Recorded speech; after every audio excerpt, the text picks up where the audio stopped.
All right, here is part A as opposed to part one. This is the introduction to my introduction to General Electric vintage box fans. I have two real interesting ones. I'm new to the hobby, though I've been a fan of fans since birth, but I'm new to the actual physical hobby of collecting fans and working on them. I'm also not very mechanically inclined, so I'm learning as I go, and I'm trying to make sure I'm doing all the right things as far as personal safety and as far as not damaging the fans as I attempt to work on them. This is a pretty rare portable from the early 60s GE F11W16. It's a unique fan, as you can see, for several reasons, and we'll get into that when we do the actual video. And then the other one is this one, which I don't know the model number and stuff yet on this. I haven't really looked it up. I just bought it. It's an earlier one. It's from the 1956 through 58 sort of area. Not exactly sure.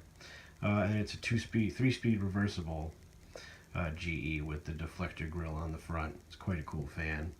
And both of these are going to need to be serviced as far as oiling the motor. And on a GE, that's a little involved because they didn't really plan for you to oil these motors. Either they figured you would never have to oil them, or they figured, screw it, buy another one. I don't know what their thinking was, but it's a little involved to get these motors apart to oil them and clean them, and we're going to show you why. Stay tuned. Alright, so I've done my best to make up a little drawing here of what a standard electric motor sort of looks like for a box fan. These are AC induction motors, no brushes, anything like that. I'm not an expert on this, seriously, but mechanically speaking, here's what we got going on. On a normal fan, you've got the stator, which is the coils shaped like a donut with the windings wrapped around them. And then you have a front and rear motor housing. Inside those two motor housings, which are separate from each other, there's a bearing for the front of the shaft and the back of the shaft. And then obviously here's your fan blades. This is a pretty standard setup. And the wire comes out that way for the power, and that's how it works. You usually have an oiled port and some sort of a felt on the front of the motor housing and on the back of the rear motor housing. And most fans have access for oiling. Some don't. I have a really cool Galaxy that I've been looking for all my life. That's what started this collection. And that's a permanently oiled motor. But that's not really true. After so many years, you still have to take it apart, clean the old oil out, and oil it as best you can. It's the only way for these things to survive. So if you have an old fan and it says permanently oiled, don't believe it. So again, here's your sort of standard motor idea. Front housing, rear housing, and a bearing in each. Alright, now, for a GE, their proprietary motor is quite different. And I've done my best to draw it here for you. Now what we have is we only have one motor housing, which is on the back. You have your fan blades and a long shaft that goes all the way to the end. Now, attached to the shaft is a front bell housing sort of deal, and the rotor itself, which is the magnets. And then the motor housing has the coils, and the coils extend out. This drawing is sort of stretched out to scale. Obviously the motor itself is fairly compact. So the coils are out here, okay? So the rotor goes inside there, and in the center is a single bearing, a unibearing, I'm not really sure what it's called. So the shaft that goes all the way through, okay, rides on that center bearing that's inside. On a normal, what did I do with it? On your standard fan motor, The rotor is solid. There's usually a few openings for weight. They usually have holes cut into it, but it's a solid piece. Whereas on your General Electric, it's hollow, so that this central bearing is inside. And so all of this goes in this way. If you look at the back of the shaft here, there's a recess on the other side of this wall. And attached to that is a C-clip. And that keeps all of this from flying out that way. We don't want this to move. On a standard fan motor, the bearings on either side, this doesn't move anywhere. It's not going anywhere. There's usually washers on either side that keep this from moving, and it's all locked in place. But because a General Electric fan motor for these kind of fans only has one housing, you've got to have some way to keep the shaft in the motor. And the C-clip is how they did it. The problem is the whole thing is sealed up.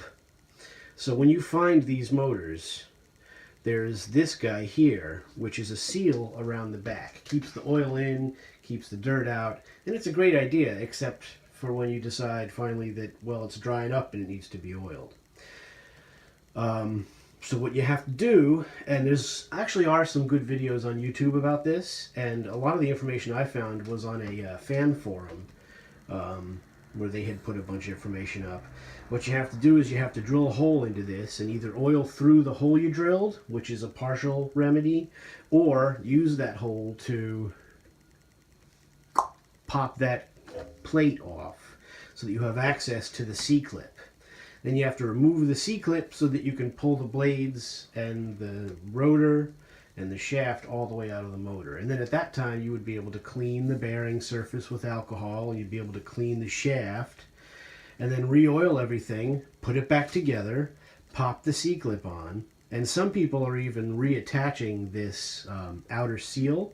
One fan collector did, what he did is he used a mallet to just tap it back on, and it's rounded, so the mallet made it flatten out so that it did fit back into that recessed groove for the seal. Okay, so I'm talking a lot, but this is really what you have to do.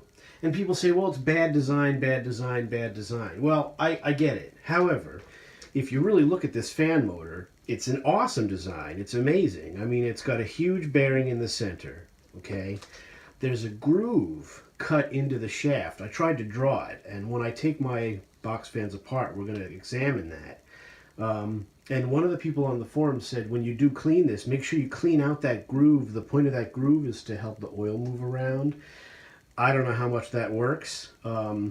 I find it interesting. Just I would love to know how they ground that groove into this shaft when they manufactured these things. So say what you will about these GE motors, but I think it's a good design. I just think they were short-sighted as far as how long the oiling would last. So that's sort of the deal. That's my rudimentary drawing. It's how I understand these things to work. For me, I try not to be a hammer and chisel repairman, especially on fans like the W16 I just picked up, which is in pretty fabulous cosmetic condition. I don't want to beat on the thing. So I'm going to try and find a way to do this work without destroying the fan, the paint on the motor, all that kind of stuff. So that's sort of the plan with this. I will say that it's going to be an interesting journey, and I'm going to try and document it as I go along. So as you can see, here's the General Electric F11W16. This is a rare fan because it has the motor. Where's my pointer? The motor comes out the back of the grate. It's not mounted to a support bar. Not sure that this is going to come off without removing the blades from the drive shaft, and I'd really rather not do that. What I'm going to try to do is I'm going to try to pop this. This is a cosmetic plate. If you were to look at this one, the earlier one, the 50s one, and most of these GE box fans are set up like this, where the motor is mounted to a support bar. So the plate for the oiling and all this whole situation is back here. So you've got to get the whole thing apart to get to that. This one, however, I might be able to pop this off and then drill into the plate and then pop that off, all while this is all still mounted to the cage. I'm a little worried about bending the cage, so if I find that this requires a lot of force, I might not be able to get it done without removing the blades, which means I will have to deal with that. So that's sort of the situation. I'm looking forward to getting into this. I want to do as much work to this fan as I can without messing up the paint. That's really the deal. So that's what I'm thinking about. That's where we're headed next with this fan. I have, in 2 days I have a day off and I plan to get into this. I'm going to look into some tools. One of the tricks I saw about getting this golden plate off of here is to use a window mount suction cup type deal with some Vaseline or some sort of a grease, and then pop it off real quick, because this is just glued on here. The seal that's behind it is pressed in, and then that's the one that you have to drill into and pull out with a screwdriver or whatever. Like I said, some people just drill into the plate and oil through there, but I'm not sure that that's how I'm going to go about it. We'll see. So we'll see how that goes, and thanks a lot for watching. If you have any advice, thoughts, things like that, leave it in the comments. That's appreciated, seriously. And take care of yourselves. Be well.